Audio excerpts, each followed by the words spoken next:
Welcome back to COCO Gossip. We need to talk about the rumor that is literally tearing the Sister Wives universe apart right now.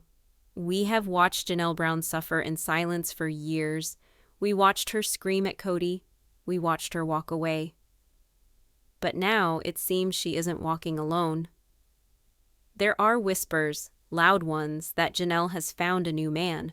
A man who loves her enough to give her the one thing Cody never could: protection.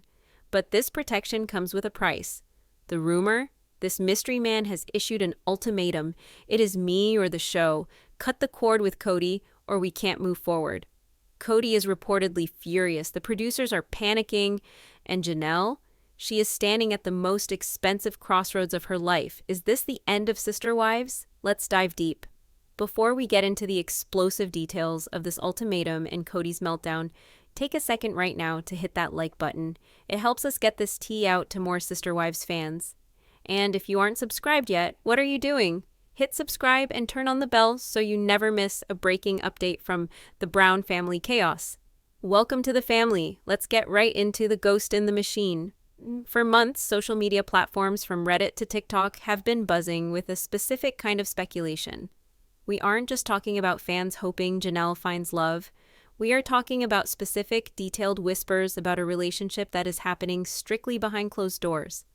The report suggests that Janelle has been seeing someone who is the complete antithesis of Kody Brown. Where Cody is loud, chaotic, and desperate for the camera's attention, this new mystery man is described as private, stoic, and fiercely protective. Sources are hinting that he isn't interested in reality TV fame, he isn't interested in becoming a character in Cody's narrative, he is interested in Janelle. But here's where the story takes a sharp turn.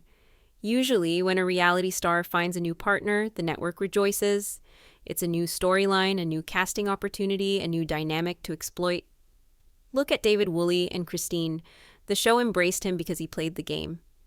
But the rumor circling Janelle's new situation is different. This man allegedly understands the psychological toll that being attached to Kody Brown takes on a person. He has watched the show. He has seen the way Cody screamed at her during the holidays. He has seen the financial abuse regarding Coyote Pass. And because he genuinely cares for her well-being, he has reportedly drawn a line in the sand. The ultimatum is simple but devastating for the production of the show. Leave the environment that hurts you. Stop filming with your abuser. Choose real life over a reality TV paycheck. This is a fascinating pivot because it introduces a concept we haven't really seen in the Sister Wives universe, which is an external force acting as a circuit breaker for the trauma. For decades, the wives have been trapped in a bubble where Cody sets the rules. Even when they leave him, like Christine did, they stay in the orbit of the show, which means they stay in the orbit of Cody's narcissism. This new man, whoever he is, represents the real world breaking in. He is essentially saying that you cannot heal from a burn while you are still standing in the fire. Fans are going absolutely wild over this theory because it validates everything the audience has been screaming at their televisions for the last 3 seasons. We read the comments, we see the threads. You guys don't just want Janelle to be single, you want her to be safe. And there is a growing consensus that as long as she is contractually obligated to sit on a couch across from Cody and Robyn and rehash painful memories for TLC's ratings, she isn't safe. This mystery boyfriend is becoming a folk hero to the fan base before we have even seen his face because he represents justice. He represents someone finally standing up for Janelle in a way she hasn't always been able to stand up for herself. Now, let's talk about the toxic tether and why this ultimatum is necessary. To understand why a partner would ask Janelle to quit a lucrative TV show, we have to look at the history of what she has endured. This isn't just about a bad ex-husband. This is about systematic emotional dismantling. Think back to the COVID episodes. Think back to the summer of hell where Janelle was living in an RV on Coyote Pass, trying to build a future for the family while Cody was living in a $1 million mansion with Robyn, complaining about having to visit her. We watched him gaslight her about her sons, Garrison and Gabriel. We watched him try to force her to kick her own children out of the house during a pandemic just so he could feel comfortable stopping by for an hour. That level of manipulation leaves scars. And the most dangerous part of being on Sister Wives is that the show forces the women to constantly pick at those scabs. Every interview, every confessional, every tell-all special is designed to make them relive the trauma. If this rumored boyfriend is real, and if he truly loves her, watching her go through that process must be excruciating. It is not controlling to ask your partner to leave a toxic workplace. And make no mistake, for Janelle Brown, Sister Wives is a toxic workplace where the boss is her ex-husband who has publicly stated he never loved her. The door is open speech Kody gave is haunting. He told them they could leave. He acted like he wanted them gone. But now that Janelle is actually stepping through that door, potentially for good, the dynamic shifts. If she accepts this ultimatum and walks away from the cameras, she creates a power vacuum that Kody is terrified of. And that brings us to the rage. Reports of Kody's fury are not surprising to anyone who has watched his descent over the last few years. But this specific anger is different. This isn't just Kody being mad that a wife is disobeying him. This is Kody facing a narcissist's collapse. Kody has been quoted as saying the show is incomplete without the original wives. On the surface, that sounds like he misses the family structure. But let's decode that. Kody Brown does not miss Janelle's company. He misses Janelle's utility. Janelle was the bank. She was the logical one. She was the steady rock that allowed Kody to be chaotic. She managed the finances for years. She contributed her 401k to the family pot. She paid off Robyn's debts. Without Janelle, Kody is left alone with Robyn, and more importantly, he is left without his primary source of narcissistic supply. In psychology, narcissistic supply is the attention and admiration a narcissist extracts from others. For years, Janelle provided a very specific kind of supply.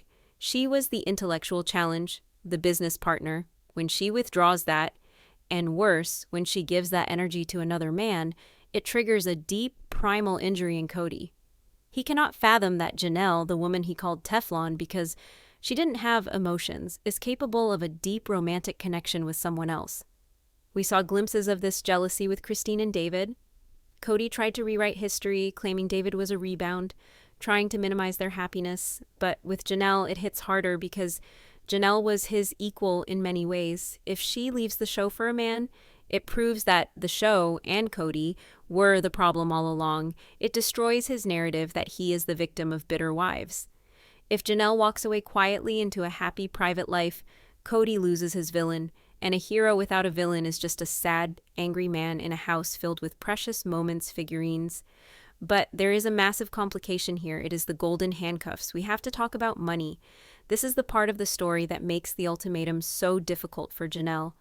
It is easy for us to sit here and say, leave the show, choose love. But the reality of Janelle's financial situation is terrifying.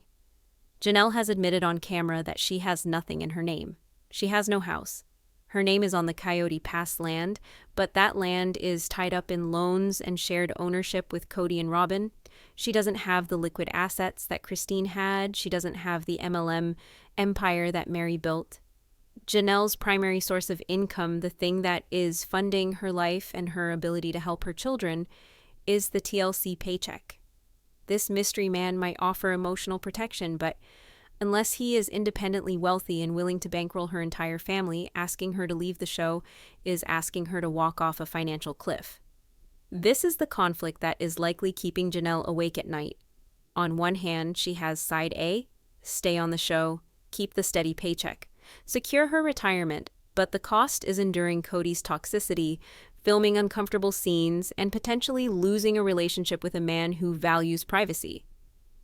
On the other hand, there is side B, leave for love, cut the cord, gain peace of mind and emotional freedom, but risk financial instability at an age where starting over is incredibly difficult. This is the classic sunk cost fallacy. Janelle has invested 30 years into this family and over a decade into this show. Walking away now feels like leaving chips on the table. She feels like she is owed a return on her investment. She wants to build on Coyote Pass because she paid for it. Leaving the show might mean walking away from that land forever.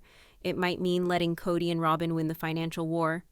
And knowing Janelle, knowing how logical and practical she is, that is a pill that is almost impossible to swallow. So, the producers are in a state of absolute panic. Behind the scenes at TLC, the alarms are ringing. You have to understand the business model of Sister Wives. The show does not work with just Kody and Robyn. nobody wants to watch the Kody and Robyn hour. The ratings come from the conflict. The ratings come from the audience rooting for the OG3, Christine, Janelle, and Mary. If Janelle leaves, the tripod collapses.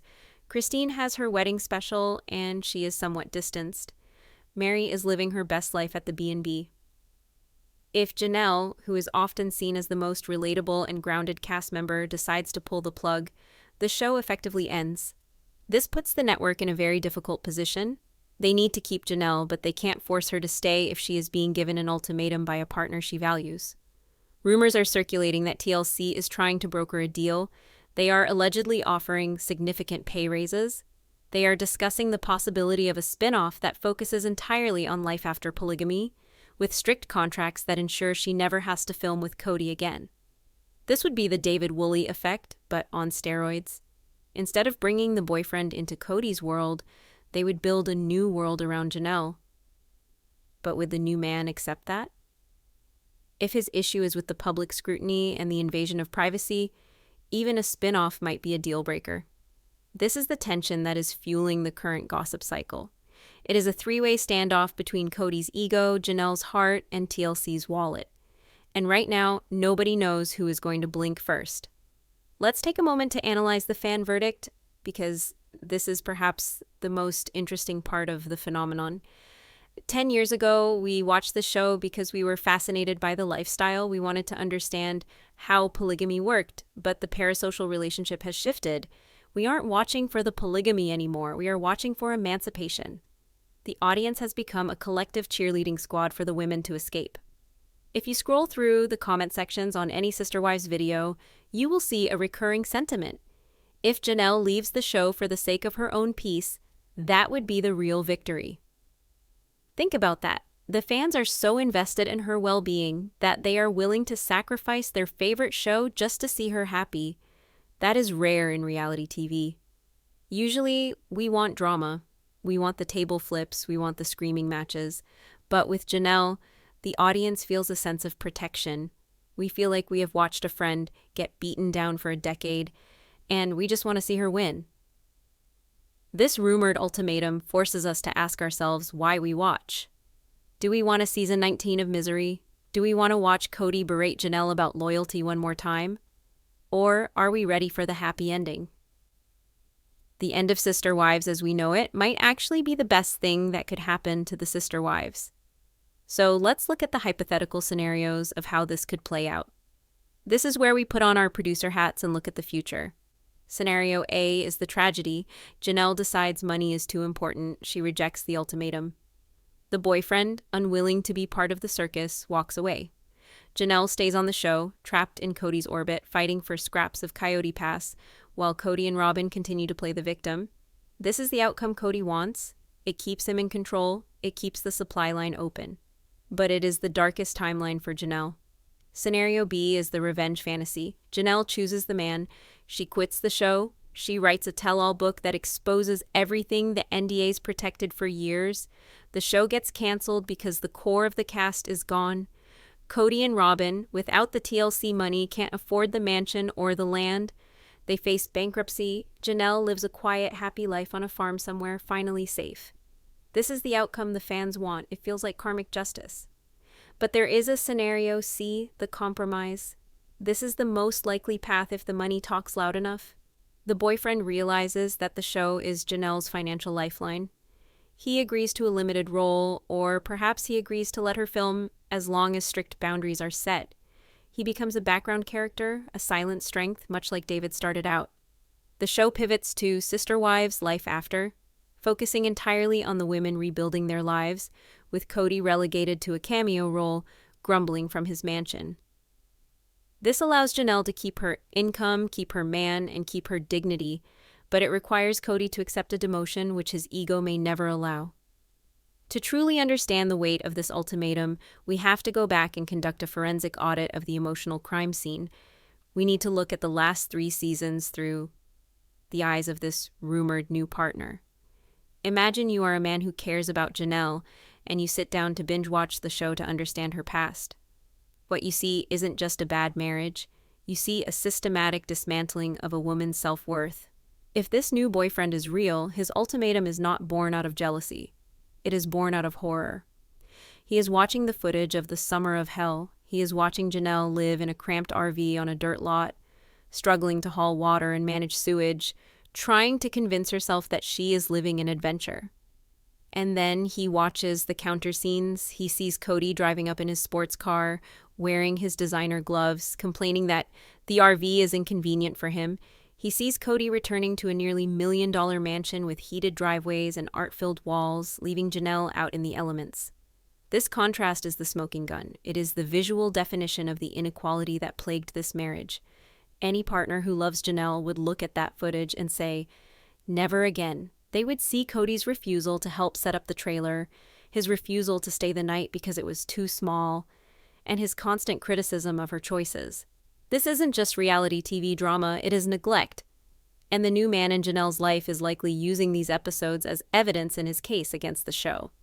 He is pointing at the screen and saying, look at how he treated you. Look at how the production filmed it. They profited off your humiliation. Why would we go back to that?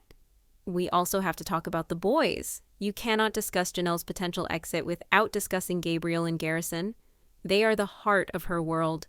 The conflict between Cody and Janelle's sons was the nuclear bomb that destroyed the family foundation. We all watched that heartbreaking scene where Gabriel wept, talking about his father forgetting his birthday. We watched Garrison express his anger and hurt over Cody's COVID protocols, which felt less like health measures and more like loyalty tests designed to isolate Robyn from the rest of the family. Janelle chose her dogs and her kids over Cody. That was her line in the sand. But if she stays on the show, she forces her sons to remain in the public eye, reliving that rejection over and over again. The rumored boyfriend is allegedly very close with her children. Sources suggest that he has stepped into a role that Cody vacated, not trying to be their father, but being a consistent masculine presence who actually shows up. If this man sees the pain the show causes Garrison and Gabriel, his ultimatum becomes even more forceful. He isn't just protecting Janelle, he is protecting her cubs. And we know that Janelle is a mama bear. If the choice is framed as protect the boys from further exploitation, Janelle will leave the show in a heartbeat. Cody knows this. That is why he is so afraid of this new influence. He knows he cannot compete with a man who actually respects Janelle's children. Now, let's pivot to the most complicated part of this entire saga, the golden handcuffs. We have to talk about money. The financial abuse in this family is complex, layered, and terrifying.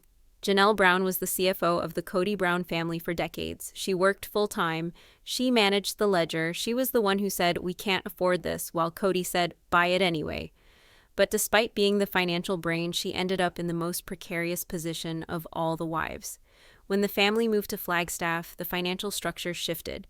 Funds from the sale of the Las Vegas homes that Janelle helped pay for, were funneled into the purchase of the McMansion for Robyn and the land on Coyote Pass. Janelle has stated on the record that she liquidated her 401k and her assets to help the family pot, with the understanding that she would be taken care of. That didn't happen. Christine bought a house, sold it, and walked away with the equity. Mary has her B&B and her massive LuLaRoe income. Robyn has the legal marriage and the assets tied to Cody. Janelle has a trailer and a piece of raw land that she cannot build on because the property lines haven't been redrawn and the loans haven't been paid off. This is the trap. If Janelle leaves the show, she loses her primary income stream. Without that TLC paycheck, how does she fight Cody in court? Lawyers are expensive. Real estate litigation is expensive. If she walks away now, she risks walking away with nothing but the clothes on her back, effectively letting Cody and Robyn keep her share of the family wealth. This is the argument for staying. This is the voice in her head saying, just one more season, just secure the bag, get your money back. But the boyfriend's argument, the counter-argument, is the sunk cost fallacy. In economics, the sunk cost fallacy is the tendency to continue an endeavor once an investment in money, effort, or time has been made, even if the current costs outweigh the benefits. Janelle has sunk 30 years and hundreds of thousands of dollars into Kody Brown. She feels she is owed a return, but the reality is, Cody is never going to pay her back. He is never going to build her that house on Coyote Pass. We all know it. The audience knows it. The boyfriend knows it. Coyote Pass is a graveyard of dreams. The ultimatum forces Janelle to confront a brutal truth. The money might be gone. Staying on the show to fight for it might just cost her more years of happiness. Is it worth staying in a toxic environment for another 5 years to maybe get a payout?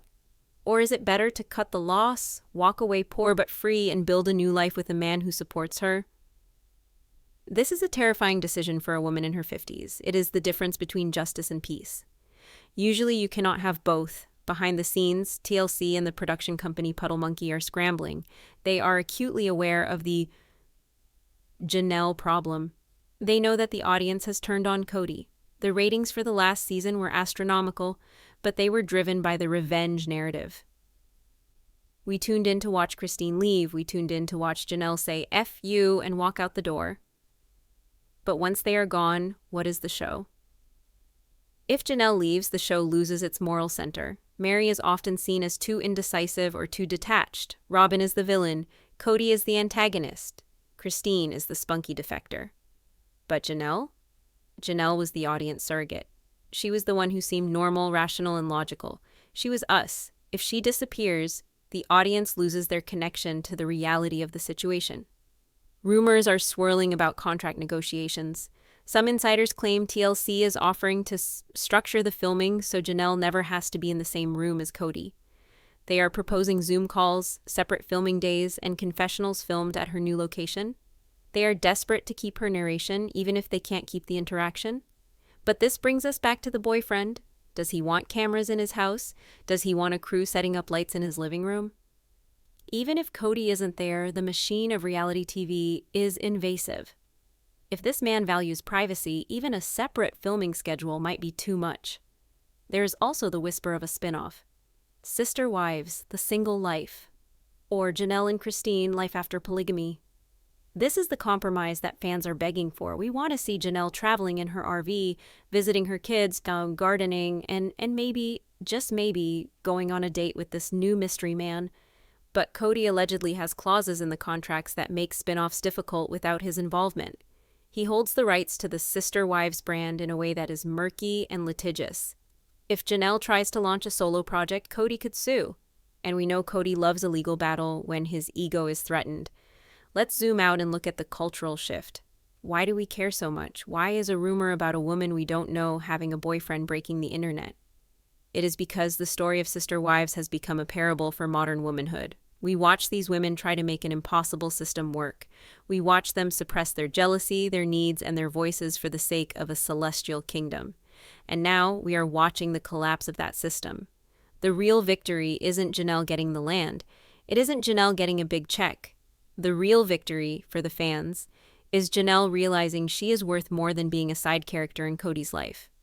The comment sections are flooded with women sharing their own stories of leaving narcissistic partners, of starting over later in life, of choosing peace over money. Janelle has become a symbol. If she chooses the man and leaves the show, it is the ultimate rejection of the patriarchy that Kody represents. It sends the message that love should not hurt and that no amount of money is worth your soul. However, we must consider the darker possibility. What if the rumor is true, but Janelle chooses the show? What if the fear of poverty is too strong? What if she breaks up with this perfect protector because he refuses to be part of her public life? That would be a tragedy of Shakespearean proportions. It would mean that Kody has won. It would mean that the system he built, a system designed to trap these women financially and emotionally, worked. It would be a devastating season to watch. We would see a Janelle who is sadder, quieter, and more resigned. We would see the light go out of her eyes. And I don't know if the audience could stomach that. We want triumph, not defeat. There is another player in this game we haven't analyzed enough, Robyn. How does Robyn feel about Janelle potentially leaving the show? You might think she would be happy to have Kody all to herself. But remember, Robyn needs the Sister Wives just as much as Kody does. She needs them for the show's renewal, and she needs them to be the scapegoats. If Janelle leaves, Robyn becomes the sole focus of Kody's misery. When Kody is angry and there is no Janelle to yell at, who does he yell at? He yells at the person nearest to him, Robyn. Robyn has been crying about wanting to sit on a porch with her sister's wives. If Janelle cuts the cord, That porch dream is officially dead. Robyn will be left alone with an angry, bitter man who has lost control of his family and his income. In a twisted way, Robyn might be Janelle's biggest ally in trying to keep her on the show. We might see Robyn trying to manipulate the situation, calling Janelle, crying, saying, "The family needs you, we can fix this," not because she loves Janelle, but because she needs a buffer. The new boyfriend would see right through this. He would see Robyn's tears as another manipulation tactic. This sets up a potential showdown, not just between the boyfriend and Kody, but between the boyfriend and Robyn. So, where do we go from here? Let's play out the scenario C, the David Woolley effect. Let's say Janelle calls TLC's bluff. She says, "I'm leaving." My man says, "We are done." TLC panics. They come back with a check so big and a contract so protective that the boyfriend agrees to a compromise. He agrees to film, but only on his terms. Imagine the first time this man meets Kody on camera. It wouldn't be a yelling match. It wouldn't be dramatic in the way Kody likes. It would be cold. It would be precise. Imagine a scene where Kody tries to launch into one of his manic monologues about loyalty and patriarchy, and this new man just looks at him, calm and collected, and says, "You had her for 30 years and you broke her. I've had her for 6 months and she's smiling again. You have no power here." That is the scene the world is waiting for. That is the moment that would break the internet. It would be the final nail in the coffin of Kody's ego. It would be the vindication of Janelle Brown. But until that happens, we are in the waiting game. The tabloids are hunting for photos. The fans are dissecting every Instagram post Janelle makes, looking for a reflection in her sunglasses, looking for a second coffee cup on the table. The silence from Janelle's camp is deafening, and in the celebrity world, silence usually means something big is happening. Negotiations are taking place. Ultimatums are being weighed. This is not just gossip. This is a battle for a woman's future. It is a battle between the comfort of the known hell and the terror of the unknown heaven. Janelle is standing on the precipice. Kody is screaming at her to come back. The producers are waving contracts at her to stay, and a new hand is reaching out, offering to pull her to safety if only she is brave enough to let go of the edge. So here we are. The rumors are swirling, Kody is fuming, and Janelle is holding the pen to write the next chapter of her life. If this rumor is true, if there really is a man standing by her side asking her to choose peace over a paycheck, what should she do? I want to ask you, the Sister Wives scholars, is the show worth the toxicity? Should Janelle burn the bridge with TLC to save her soul, or should she stay and secure the bag for her retirement? Kody says the show is incomplete without her. I say Janelle is incomplete as long as she stays attached to him. If you think Janelle should pack her bags and never look back, hit that like button. If you think she should stay and fight for her money, let me know in the comments. This is a developing story, and trust me, we are just getting started. Subscribe and hit the bell, because if Janelle leaves, you'll hear about it here first. Until next time, keep your eyes open, because the truth is always hiding in the background.